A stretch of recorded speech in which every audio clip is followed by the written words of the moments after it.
Welcome to shadow news. ముందుగా headlines చూద్దాం. Singapore లో రెండో రోజు ఏపీ సీఎం పర్యటన. రికార్డులు సరి చేసేందుకే సింగపూర్ వచ్చానన్న చంద్రబాబు. మానవ వనరులు శాస్త్ర సాంకేతిక శాఖ మంత్రి టాన్ సి లాంగ్ తో భేటీ.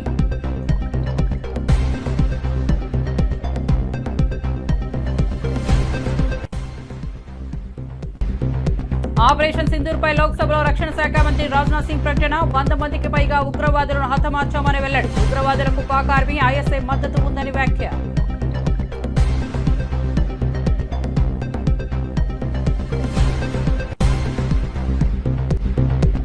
అమిత్ షాతో ఫోన్ చేసి మాట్లాడేంత పెద్దవాడిని కానన్న రాజాసింగ్. అమిత్ షా నాకు ఎప్పుడు ఫోన్ చేయలేదు, చేయరు అని వెల్లడి. తెలంగాణ బీజేపీలో చాలా తప్పులు జరుగుతున్నాయని వెల్లడి. అధిష్టాన పెద్దలకు లేఖ రాసినా మెయిల్స్ పంపించిన రెస్పాన్స్ లేదని వ్యాఖ్య.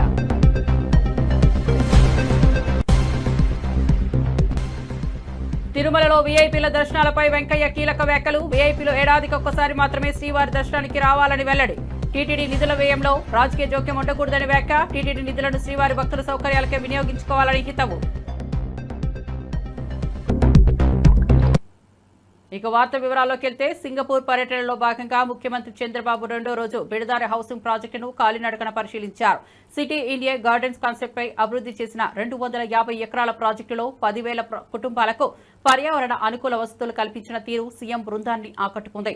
సింగపూర్ హౌసింగ్ డెవలప్మెంట్ బోర్డు ప్రణాళికలు, అర్బన్ ప్లానింగ్ తీరుపై సీఎం ప్రత్యేక ఆసక్తి కనబరిచారు. చెట్లు తొలగించకుండా నీటి వనరులు కాపాడుతూ నిర్మించిన విధానాన్ని అధికారులే సీఎం బృందానికి వివరించారు. ఇటువంటి ప్రాజెక్టులు రాష్ట్రంలో ఎలా అమలు చేయాలన్న దానిపై చర్చలు జరిగాయి. శ్మశానాన్ని పార్కుగా మలిచిన విధానాన్ని కూడా సీఎం పరిశీలించారు.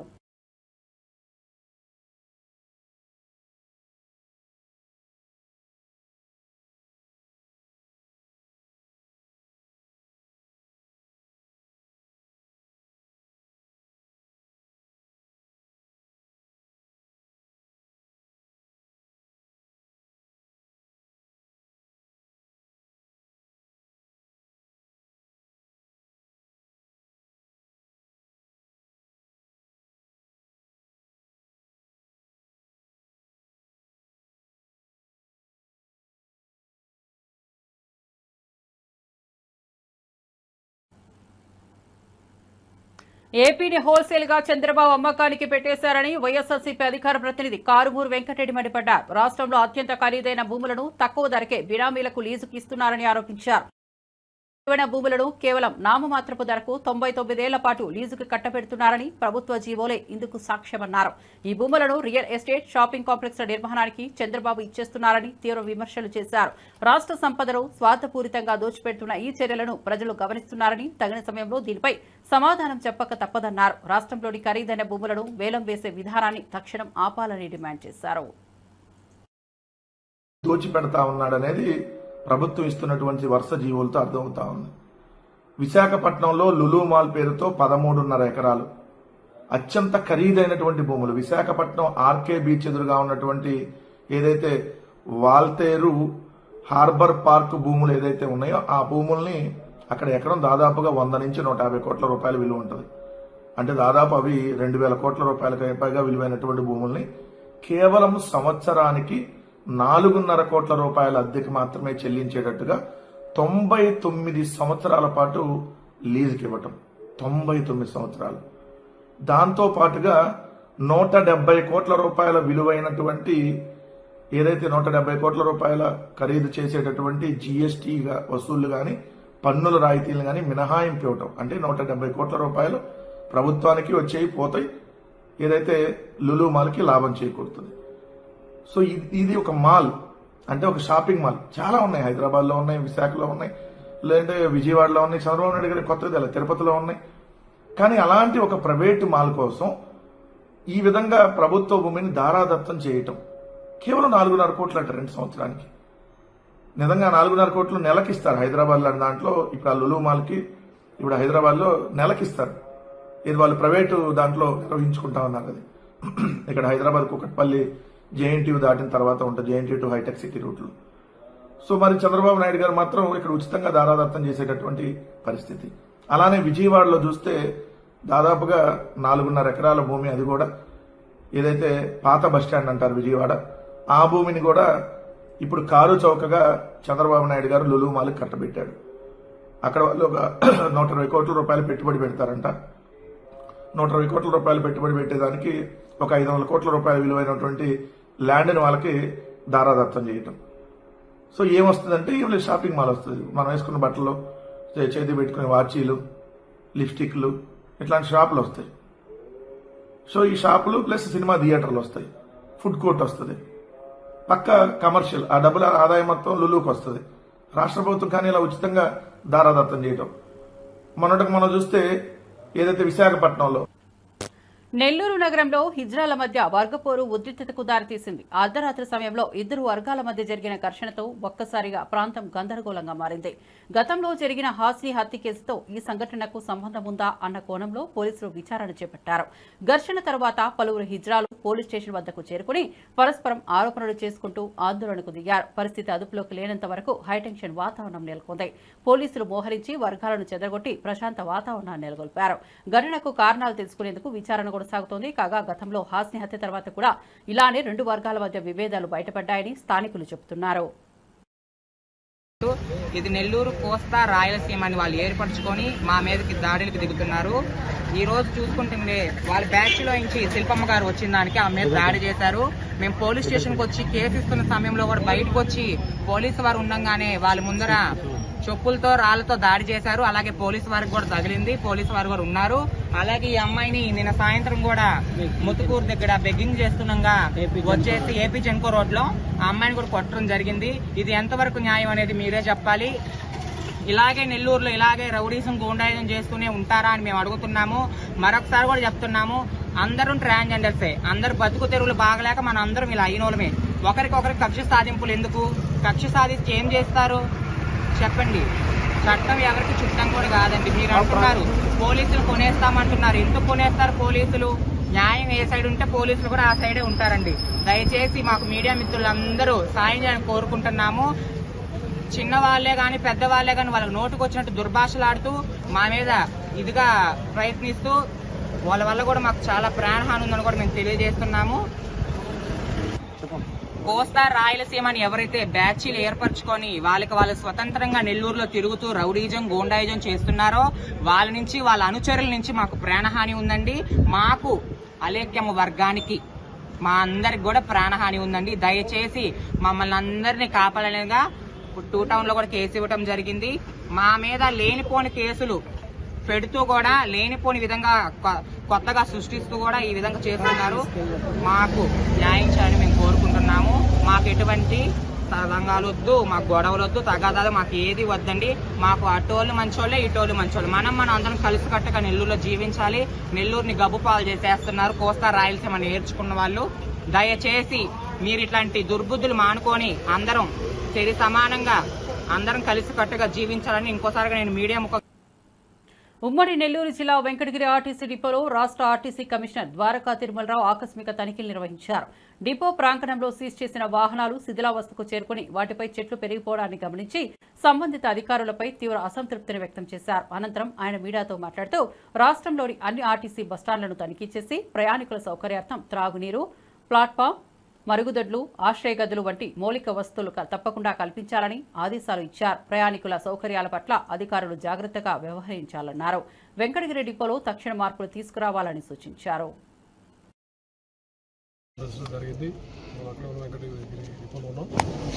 చాలా కాలంగా అనుకుంటా ఉన్నాను వెంకటగిరి, వాకాడు ఇంకా చుట్టుపట్ల మన డిపోలు వెళ్ళాలని వాళ్ళు రావడం జరిగింది. ముఖ్యంగా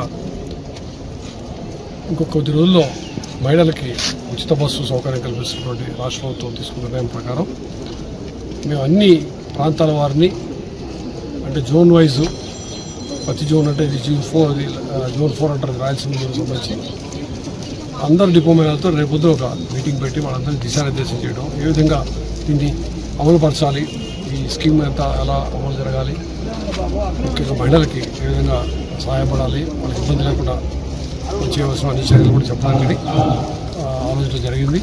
అందులో భాగంగా వస్తూ ఇవాళ వెంకటగిరి, వాకాడు 2 డిపోలు కూడా జరుగుతుంది.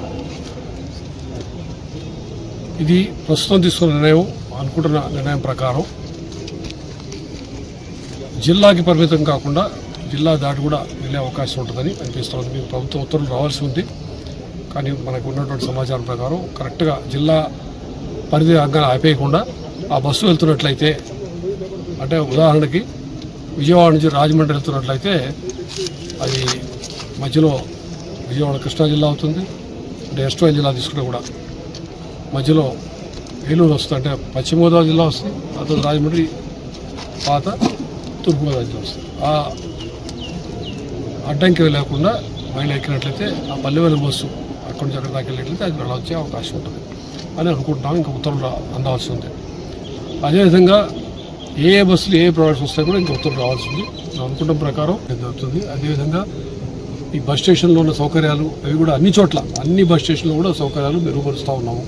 ముఖ్యంగా తాగునీటి సౌకర్యము, తర్వాత అదేవిధంగా టాయిలెట్ సౌకర్యము, కూర్చునే దగ్గర వాళ్ళకి సరైన చైర్స్.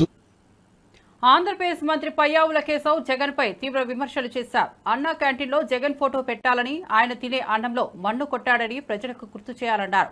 మద్యం షాపులో జగన్ ఫోటో పెట్టి క్వార్టర్పై 100 రూపాయల చొప్పున ప్రజలను దోచుకున్న వైనాన్ని చూపించాలన్నారు. రైతులకు నీళ్లివ్వలేదని, యువతకు ఉద్యోగాలు కల్పించలేదని జగన్ పాలనను ఎత్తి చూపారు. గత ప్రభుత్వంలోని దౌర్భాగ్యాలను ప్రస్తావిస్తూ రాష్ట్ర అభివృద్ధికి అడ్డుగా నిలిచిన విధానాలను ప్రజల్లోకి తీసుకెళ్లాలన్నారు. తాము చేపట్టిన సంక్షేమ పథకాలతో పాటు జగన్ పరిపాలన లోపాలను కూడా స్పష్టంగా ప్రచారం చేయాలన్నారు. సెల్ఫీ పెట్టి వేల కోట్లు దాచింది ఈ అపార్ట్మెంట్ లోనే అని చెప్పి గ్రూపుల్లో పెట్టండి.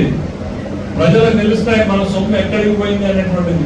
పేదవాడు రెక్కల కష్టం చేసుకుని సాయంత్రానికి ఏదో ఒక క్వార్టర్ రాగుదాం అనుకుంటే ఆ క్వార్టర్ లో కూడా 100 రూపాయలు తీసుకున్నటువంటి జగన్మోహన్ రెడ్డి గారి ప్రభుత్వాన్ని ప్రజలకి ప్రతిరోజు గుర్తు చేస్తూనే ఉండాల్సిందే. అన్నా క్యాంటీన్కి పోతే జగన్మోహన్ రెడ్డి గారు బొమ్మ కూడా ఆడబెట్టాలా, ఇవి తీసేసాడా, తినే అన్నం లేదు మన్నేసిపోయాడు అని గుర్తు చేయడానికి మనం అన్నం పెడితే మన్నేసాడు, సున్నం పెట్టాడు మనకి అనేటువంటిది అక్కడ గుర్తు చేయాలి. క్వార్టర్ బాటిల్ తాగే షాప్ లో గుర్తు చేయాలి. ఇవాళ 80 రూపాయలు ఉంది, ఇంతకుముందు 180 రూపాయలు ఉంది, ఈ 100 రూపాయలు అక్కడికి పోయిందిరా అని. రైతులకు మీకు డ్రిప్ ఇవ్వలేదనేది గుర్తు చేయాలి, మీ కాలువలకు నీళ్లు ఇవ్వలేదనేది గుర్తు చేయాలి, పిల్లలకు ఉద్యోగాలు ఇవ్వలేదనేది గుర్తు చేయాలి. మా అక్క చెల్లెలని ఎంత అరాచకాలు జరిగాయి అనేటువంటిది అనుక్షణం గుర్తు చేయాలి. అరాచక పాలన ఒకవైపు, ఇవాళ సాంప్రదాయబద్ధంగా రాష్ట్రం కోసం శ్రమిస్తున్నటువంటి చంద్రబాబు నాయుడు మరోవైపు. ఈ తేడాన్ని ప్రతి రోజు కూడా మనం గుర్తు చేస్తూనే ఉండాలి అనేటువంటిది మీ అందరినీ కోరుతూ, విశాఖపట్నంలో ప్యాలెస్ కట్టుకున్నాడు, ఆయన ప్యాలెస్ ఎట్లా కట్టాడు అనేటువంటిది కాదు, ఈ రాష్ట్ర ప్రజల సంపదని క్యాష్ రూపంలో ఏ అపార్ట్మెంట్ లో దాచారు అని అంటే బ్రహ్మాండంగా వైఎస్ఆర్సీపీ నేతలు తలెత్తుకుని తిరగలేని పరిస్థితులు వస్తాయి. కడప జిల్లాలోని గండికోటను 2 రోజుల క్రితం ఒంటరిగా సందర్శించిన ఉత్తరప్రదేశ్, కర్ణాటక రాష్ట్రాలకు చెందిన యువతులపై పోలీసులు అప్రమత్తమయ్యారు. ఒంటరిగా తిరుగుతున్న యువతిని గుర్తించిన స్థానిక పోలీసులు ఆమెను ప్రశ్నించారు. రీల్స్ షూట్ కోసం వచ్చానని యువత చెప్పగా వెంటనే అక్కడ ఉన్న మరో కర్ణాటక యువతిని కూడా గుర్తించి వారిద్దరికీ మందలించి పంపించారు. ఇటీవల గండికోటలో ఇంటర్ విద్యార్థిని హత్య ఘటన నేపథ్యంలో పోలీసులు అప్రమత్తంగా వ్యవహరిస్తున్నారు. ఒంటరిగా వచ్చే యువతుల భద్రతకు అధిక ప్రాధాన్యం ఇస్తామని, ఎవరైనా సందేహాస్పదంగా కనిపిస్తే తక్షణమే విచారణ చేస్తామని తెలిపారు.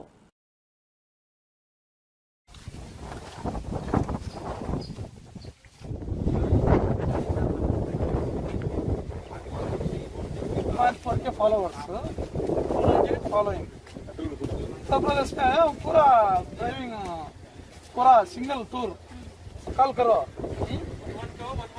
112 मैडम 112 100 0 कॉल करो if any emergency safe any Andhra Pradesh police any हमारा स्टेट आंध्र प्रदेश स्टेट से एनी प्रॉब्लम से आता कॉल करो.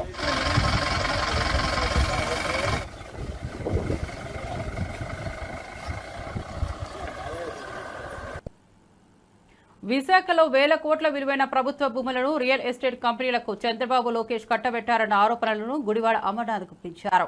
రాష్ట్రాన్ని కుటుంబ ప్రభుత్వంగా మార్చిన వారు ప్రభుత్వ భూములపై క్షణం సైతం వృధా చేయకుండా ప్రైవేట్ చేతులకు అప్పగించేందుకు పావులు కదుపుతున్నారని విమర్శించారు. ఇప్పటికీ ఊరు పేరు లేని ఉర్సా అనే కంపెనీకి 60 ఎకరాలు ఇచ్చిన తరువాత మరో 60 ఎకరాలను మరో రియల్ ఎస్టేట్ సంస్థకు అప్పగించారని పేర్కొన్నారు. ప్రభుత్వంలోకి వచ్చి 15 నెలలైనా ఐటీ రంగంలో ఒక ఉద్యోగం కల్పించలేదని ధ్వజమెత్తారు. ప్రజల కన్నా కంపెనీలకే ప్రయోజనం కలిగించే విధంగా భూముల కేటాయింపులు కొనసాగుతున్నాయని అన్నారు. టీసీఎస్ పేరుతో మాయ చేస్తూ అసలు లాభపడేది చంద్రబాబు బినామీలేనని ఆరోపించారు. ఏ రకంగా పప్పు బెల్లానికి వారికి కావాల్సినటువంటి సంస్థలకి ఆ భూముల్ని ఇవ్వాలి అనేటువంటి దాని మీద పడుతున్నటువంటి తాపత్రయం వారు గత సంవత్సరం అధికారంలోకి వచ్చినటువంటి నాటి నుండి నేటికి 15 మాసాలు పూర్తవుతున్నటువంటి సందర్భంలో నేటి కూడా అదే తాపత్రయంతో ముందుకెళ్తా ఉన్నారు. మధ్యకాలంలో మొన్న 24వ తారీఖున జరిగినటువంటి కేబినెట్ సమావేశంలో మరొకసారి విశాఖపట్నంలో ఉన్నటువంటి కొన్ని విలువైనటువంటి భూముల్ని దాదాపు 3,000 కోట్ల రూపాయలు విలువైనటువంటి భూముల్ని కారు చౌకగా వారికి కావాల్సినటువంటి కొన్ని రియల్ ఎస్టేట్ సంస్థలకి కట్టబెట్టినటువంటి వైనాన్ని మనం చూసాం. తో పాటు ధీటుగా ఐటీ కేంద్రంగా అభివృద్ధి చేయాలనేటువంటి తాపత్రయం ఆ రోజు రాజశేఖర రెడ్డి గారు ఆలోచన చేసి తర్వాత అనేక సందర్భాల్లో మేము మొన్న 2019-24 మధ్యలో జగన్మోహన్ రెడ్డి గారి నేతృత్వంలో బీచ్ ఐటీ డెస్టినేషన్ గా విశాఖపట్నాన్ని అభివృద్ధి చేయాలని చెప్పి తాపత్రయపడి ప్రముఖ సంస్థలైనటువంటి ఇన్ఫోసిస్ లాంటి సంస్థల్ని అలాగే ర్యాన్స్టాడ్ లాంటి పెద్ద కన్సల్టెంట్ సంస్థల్ని డబ్ల్యూఎన్ఎస్ లాంటి సంస్థల్ని విశాఖపట్నం తీసుకొని వచ్చి కోవిడ్ లాంటి క్లిష్ట పరిస్థితులను కూడా ఎదుర్కొని ఆ రోజు ఉన్నటువంటి ప్రపంచవ్యాప్తంగా ఉన్నటువంటి పరిస్థితుల్ని అధిగమించి అప్పటికే వర్క్ ఫ్రం హోమ్ కల్చర్ అనేటువంటిది పెద్ద ఎత్తున ప్రపంచవ్యాప్తంగా నడుస్తున్నటువంటి పరిస్థితుల్లో కూడా స్థానికంగా ఉన్నటువంటి యువతకి అందుబాటులోకి తీసుకురావాలని చెప్పి దిగ్గజ సంస్థలతో మాట్లాడి వారి తాలూకు ఆపరేషన్స్ కూడా విశాఖపట్నం కేంద్రంగా నడిపించేటువంటి కార్యక్రమాన్ని చేశాం. కానీ గడిచినటువంటి 15 మాసాలు నేను ఈ రాష్ట్రంలో ఐటీ శాఖ మంత్రిగా 21-22 మాసాలు పనిచేశాను. నేను మంత్రిగా బాధ్యతలు తీసుకున్న తర్వాత 12-13 మాసాల్లో ఇన్ఫోసిస్ సంస్థ 1000 మంది ఎంప్లాయీ. ఎస్ఎల్బీసీ ప్రమాదం జరిగి 150 రోజులు గడుస్తున్నా ఇప్పటికే ఒక్క మృతదేహం బయటకు రాలేదని, సిగాచిలో 8 మంది మరణించిన ఘటనలో కూడా శవాలు, బొక్కలు, బూడిద కూడా ఇవ్వకపోవడం బాధాకరమని విమర్శలు వెలువెత్తుతున్నాయి. పరిహారం చెల్లించడంలో, మృతదేహాల అప్పగింపులో రేవంత్ ప్రభుత్వం ఘోరంగా విఫలమైందని ప్రజలు మండిపడుతున్నారు. సిగాచి ఘటనలో ఇప్పటికే 14 మంది బాధితులు ఆసుపత్రిలో చికిత్స పొందుతుండగా వారిలో 5గురి పరిస్థితి విషమంగా ఉన్నట్టు సమాచారం. ప్రభుత్వ ప్రతిస్పందన లేకపోవడం తీవ్ర ఆగ్రహం వ్యక్తమవుతోంది. ఒకవైపు సోషల్ మీడియాలో విమర్శలు చేస్తే ప్రజలపై కేసులు పెడుతూ జైలుకు పంపిస్తూనే మరోవైపు 54 మందిని బలి తీసుకున్న సిగాచి కంపెనీపై మాత్రం ఎలాంటి చర్యలు తీసుకోకపోవడం ప్రభుత్వ నియంతృత్వ వైఖరిని స్పష్టంగా వెల్లడిస్తున్నాయని హరీష్ రావు తెలిపారు. SLBC tunnel కుప్పకూలిపోయింది. 6 డెడ్ బాడీలు అనే ఉన్నాయి. 150 రోజులు అయిపోయాయి. 150 రోజులైనా ఎస్ఎల్బీసీ లోపల ఉన్న శవాలు బయటకు రావడం లేదు. చచ్చిండ్రో బతికిండ్రో తెలియదు. 150 రోజులైన బొక్కలు కూడా బయటకు లేకపోతుంది. సిగాచి ఘటనలో 8 మంది శవాలు ఇవ్వకపోతివి, బొక్కలు ఇవ్వకపోతివి, బూడిద కూడా ఇవ్వకపోతివి.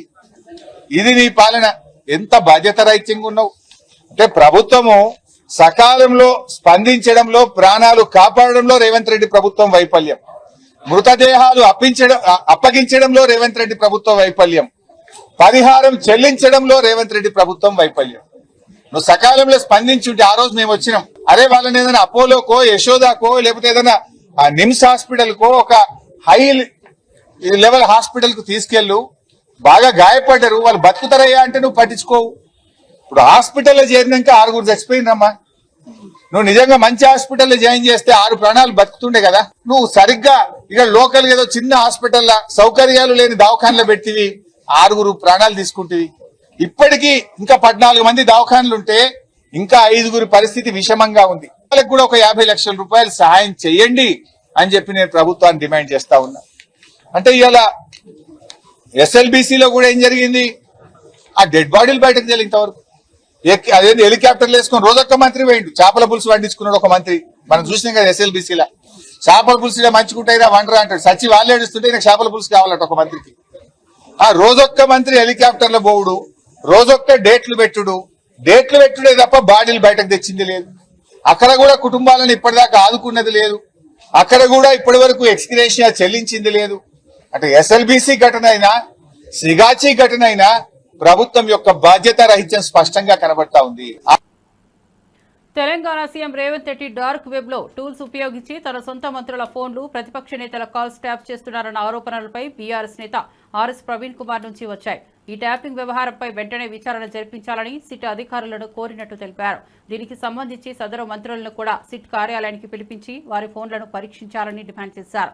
ఫోన్ ట్యాపింగ్ ఒక్క తీవ్రమైన పాపమని, ప్రజాస్వామ్యానికి ముప్పు అని వ్యాఖ్యానించారు. వ్యక్తిగత గోప్యతకు ఉల్లంఘించడమే కాకుండా రాజకీయ ప్రత్యర్థులపై తప్పుడు సమాచారాన్ని సేకరించే కుట్రగా ఇది కనిపిస్తోందని ఆగ్రహం వ్యక్తం చేశారు. ఈ వ్యవహారంపై ప్రభుత్వం పారదర్శకత విచారణ జరిపి ప్రజలకు నిజం వెల్లడించాలని డిమాండ్ చేశారు. కాంగ్రెస్ పార్టీ అధికారంలోకి వచ్చినప్పటి నుండి విచ్చలవిడిగా ఫోన్లు ట్యాప్ చేస్తా ఉన్నది. చివరికి వాళ్ళ కేబినెట్ మంత్రుల ఫోన్లు హ్యాక్ చేస్తా ఉన్నాడు రేవంత్ రెడ్డి అని కూడా సిట్ అధికారులకు నేను రాతపూర్వకంగా ముఖ్యమంత్రి రేవంత్ రెడ్డి గారి మీద కంప్లైంట్ కూడా సిట్ అధికారులకు ఇవ్వడం జరిగింది. నేను సౌత్ ఫస్ట్ పోస్టులో వచ్చినట్టుగా నేను ఆ ఎవిడెన్స్తో సహా సిట్ అధికారులకు ఈ కంప్లైంట్ ఇవ్వడం జరిగింది. రేవంత్ రెడ్డి గారు ఫోన్లు ట్యాపే కాదు, మరి డార్క్ వెబ్లో అత్యంత ఆధునిక అత్యంత ఖరీదైన సాఫ్ట్వేర్ టూల్స్ వాడుతూ తన ఓన్ మంత్రుల మొబైల్ ఫోన్లను హ్యాక్ చేస్తూ ఉన్నారు. ప్రతిపక్ష నాయకుల మొబైల్ ఫోన్లు కూడా హ్యాక్ చేస్తూ ఉన్నారు. మిగతా బిజినెస్ మెన్ల మొబైల్ ఫోన్లు కూడా హ్యాక్ చేస్తూ ఉన్నారు అనేది పూర్తిగా సౌత్ ఫస్ట్ పత్రిక రాసింది. దీని మీద కూడా పూర్తిగా ఎంక్వైరీ చేయాలి. ఆ మంత్రులను మీరు సిట్ ఆఫీస్కు పిలిపించాలి. వాళ్ళ ఫోన్లు కూడా మీరు ఎగ్జామిన్ చేయాలి. వాళ్ళ ఫోన్ల మీద కూడా ఫోరెన్సిక్ ఎగ్జామినేషన్ చేయాలి. వాళ్ళ ఫోన్లలోకి ఏ విధంగా. మాజీ ఉపరాష్ట్రపతి వెంకయ్యనాయుడు తిరుమల శ్రీవారిని దర్శించుకున్నారు. కుటుంబ సభ్యులతో కలిసి ఆయన ఉదయం వీఐపీ బ్రేక్ దర్శనం ద్వారా స్వామివారి సేవలో పాల్గొన్నారు. ఆలయ అర్చకులు వెంకయ్యనాయుడుకు వేడుకగా స్వాగతం పలికి ఆశీర్వచనం అందించారు. అనంతరం రంగనాయకుల మండపంలో TTD EO GS Praneetha Kumar, JEO Veerabrahmam, ఆలయ డిప్యూటీ ఈవో లావణ్య తదితర అధికారులు వెంకయ్యనాయుడిని సత్కరించి స్వామివారి తీర్థ ప్రసాదాలను అందజేశారు. తిరుమలలో భక్తుల రద్దీ అధికంగా ఉన్న నేపథ్యంలో వెంకయ్యనాయుడు దర్శనానికి ముందు భద్రతా ఏర్పాట్లు కట్టుదిట్టంగా చేపట్టారు. మాజీ ఉపరాష్ట్రపతి తిరుమలకు వచ్చిన నేపథ్యంలో అధికారులు అన్ని ఏర్పాట్లు పగడ్బందీగా నిర్వహించారు. సేవ అనురక్తి కూడా కలిగి ఉండాల్సిన అవసరం ఎంతో ఉంది. తిరుపతి తిరుమల దేవస్థానం కలియుగ వెంకటేశ్వర స్వామిని మనం పిలుచుకుంటూ ఉంటాం. ఎంతో ఒక స్ఫూర్తి కేంద్రం లాంటిది. ప్రపంచంలో ఉన్న హిందువులందరికీ ఇది ఒక ముఖ్యమైన స్ఫూర్తి కేంద్రం. వెంకటేశ్వర స్వామి దర్శనానికి వచ్చే భక్తులు సమర్పించే కానుకలు, ఇచ్చే నిధులు, వీటన్నింటినీ కూడా పూర్తిగా ధార్మిక కార్యక్రమాలకు, ఆధ్యాత్మిక కార్యక్రమాలకు, అలాగే భక్తుల యొక్క సౌకర్యాన్ని కలిగించడానికి, వాళ్ళకి వసతి, ఇక్కడ కావాల్సిన ఇతర ఏర్పాట్లు కలిగించడానికి వాటికే ప్రధానంగా ఖర్చు పెట్టాలనేది నా ముఖ్యమైన ఉద్దేశం. ప్రభుత్వాలు కూడా ఈ విషయంలో రాజకీయ జోక్యం చేసుకోకుండా ఈ ముఖ్య భక్తులు వచ్చి దైవ దర్శనానికి వచ్చి ఉండిలో కానుకలు సమర్పించడం ఉద్దేశం మన ధర్మాన్ని, మన హిందూ ధార్మిక ఆలోచనలను మరింతగా పెంపొందింపజేయాలని. అందుకని నేనేం చెప్తున్నానంటే దేవస్థానం గుడి ప్రధాన కర్తవ్యం కావాలా, వాటి మీదనే దృష్టి పెట్టాలి చెప్తే వీటిని ప్రభుత్వ కార్యక్రమాలకు వినియోగించుకోవడం కానీ. తెలంగాణ బీజేపీలో జరుగుతున్న లోపాలను ఎత్తి చూపుతూ ఎమ్మెల్యే రాజాసింగ్ తీవ్రస్థాయిలో అసహనం వ్యక్తం చేశారు. అమిత్ షా ఫోన్ చేసి మాట్లాడేంత పెద్దవాడిని కాదని వ్యాఖ్యానించారు. ఆయనకు ఫోన్ చేసి మాట్లాడేంత పదవిలో లేనని, అమిత్ షా తనకు ఇప్పటి వరకు ఫోన్ కూడా చేయలేదన్నారు. తాను కేవలం ఒక నియోజకవర్గ ఎమ్మెల్యేనని స్పష్టం చేశారు. పార్టీ ఆధ్వర్యంలో అనేక తప్పులు జరుగుతున్నాయని, అధిష్టానానికి లేఖలు రాసినా, ఈమెయిల్లు పంపించినా ఎటువంటి స్పందన లేదన్నారు. పార్టీకి వ్యతిరేకంగా మాట్లాడాలనేది తన ఉద్దేశం కాదని, కానీ సమస్యలు పరిష్కరించాలని మాత్రమే కోరుతున్నట్లు స్పష్టం చేశారు. తెలంగాణ బీజేపీలో పలు అభ్యంతరాలు ఉన్నాయని, తాను పార్టీ బలోపేతమై లక్ష్యంగా సూచనలు చేస్తున్నామని వివరించారు. కూడా నేను చాలా చిన్న వ్యక్తి, నేను చాలా చిన్న ఒక ఎమ్మెల్యే, ఒక కాన్స్టిట్యున్సీకి ఒక చిన్న ఎమ్మెల్యే. నాకు వాళ్ళు పెద్ద మనుషులు ఎక్కడ ఫోన్ చేస్తారు భయ్. నేను 5 years వరకు కేంద్రంకి లేఖ రాసిన, మెయిల్ చేసిన, తెలంగాణలో జరుగుతున్న తప్పుల గురించి నేను మెయిల్ చేసిన, లేఖ రాసిన. కానీ ఆ మెయిల్ కానీ ఆ లేఖ కానీ వాళ్ళ దృష్టికి వచ్చిందో లేదో తెలియదు. కానీ గతంలో అమిత్ షా గారు బేగంపేట ఎయిర్పోర్ట్ లో వచ్చిన తర్వాత కూడా రిక్వెస్ట్ చేస్తారు, సార్ కలవాలి, చాలా తప్పులు జరుగుతున్నాయి తెలంగాణలో. అమిత్ షా గారు ఒక మంచి మనసుతో చెప్పినారు, నేను పిలుస్తాను.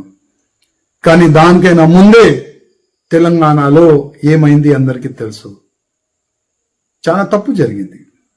రామచంద్రరావు గారు మంచి వ్యక్తి కాడు నేను చెప్తలేను, ఆయన మంచి ఒక రైటర్, కానీ మాకు ఒక ఫైటర్ కావాలి. తెలంగాణలో భారతీయ జనతా పార్టీ గవర్నమెంట్ రావాలంటే మాకు ఒక ఫైటర్ కావాలి. ఎప్పుడు కూడా నేను పదవికి ఆశ పడలే.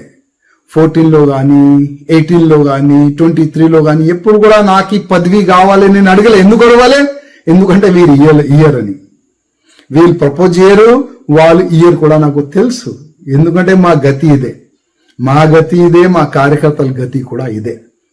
అదే బాధతోని 11 years నేను ఇవాళ ఇక్కడున్నాను. 3వసారి గెలిచిన తర్వాత నేను ఎక్కడున్నాను. చాలా బాధతోనే నేను నా బీజేపీ నేను ఏడ్చినాను, రాయి పెట్టుకొని ఏడ్చినాను. నాకెంత బాధ ఉంది ఎవరికి చెప్పలేను. కానీ ఇవాళ లేకపోతే రేపు కేంద్ర అధికారులు ఐబీ రిపోర్ట్ తెప్పించుకుంటారు, తెప్పించుకోవాలని కూడా రిక్వెస్ట్ చేస్తున్నా. తెలంగాణలో 14లో 18లో 23లో ఎందుకు బీజేపీకి లాస్ అయింది ఎన్నికల్లో, అది బీఆర్ఎస్ పార్టీని బీజేపీలో విలీనం చేస్తానన్న ప్రకటనలపై ఇప్పటికీ కేటీఆర్ మౌనంగా ఉండడాన్ని ప్రశ్నించారు ఎమ్మెల్యే నాయని రాజేందర్ రెడ్డి. ఈ అంశంపై కేటీఆర్ స్పష్టమైన సమాధానం ఇవ్వకపోవడంపై ఆశ్చర్యం వ్యక్తం చేశారు. కేటీఆర్ సొంత చెల్లెలు కవిత కూడా ఈ విషయాన్ని ఖండించినా ఆయన స్పందించకపోవడం తగదన్నారు. బీజేపీతో బీఆర్ఎస్ పార్టీ కలిసిపోతుందనే ప్రచారాన్ని నిర్ధారించేందుకు ఇంకెన్ని సాక్ష్యాలు కావాలని అడిగారు.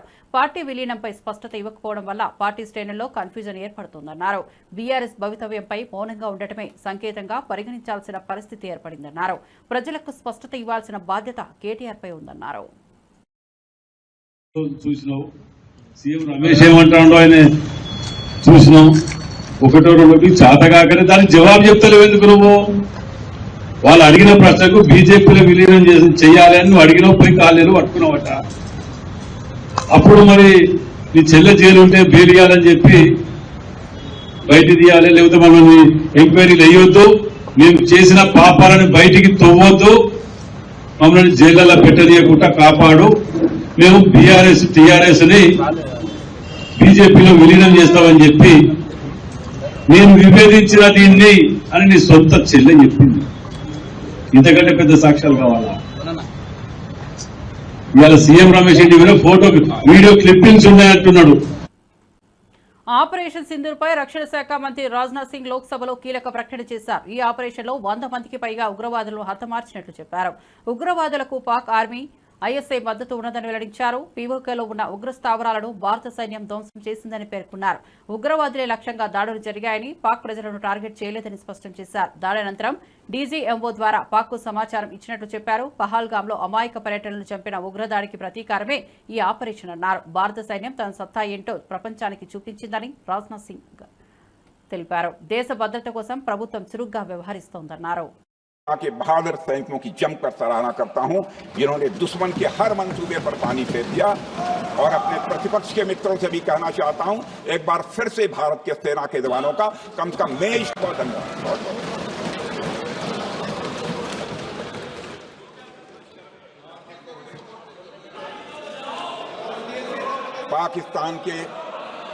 पाकिस्तान के इस हमले के जवाब में हमारी कार्रवाई साहसिक थी, ठोस थी और प्रभावी थी। भारतीय वायुसेना ने वेस्टर्न फ्रंट पर पाकिस्तान के हवाई अड्डों, command and control systems, military infrastructures और एयर डिफेंस सिस्टम को निशाना बनाया और इस मिशन को हमारी सेनाओं ने सफलतापूर्वक अंजाम देने में कामयाबी हासिल की। अध्यक्ष महोदय, हमारी सेनाओं ने चकलाला, सरगोधा, रफीकी, रहीम यार खान, जैकबाबाद, सुक्कुर और भोलारी जैसे बड़े एयरबेस पर प्रहार किया और पूरी दुनिया ने भारतीय वायुसेना के शौर्य और पराक्रम की तस्वीर देखी।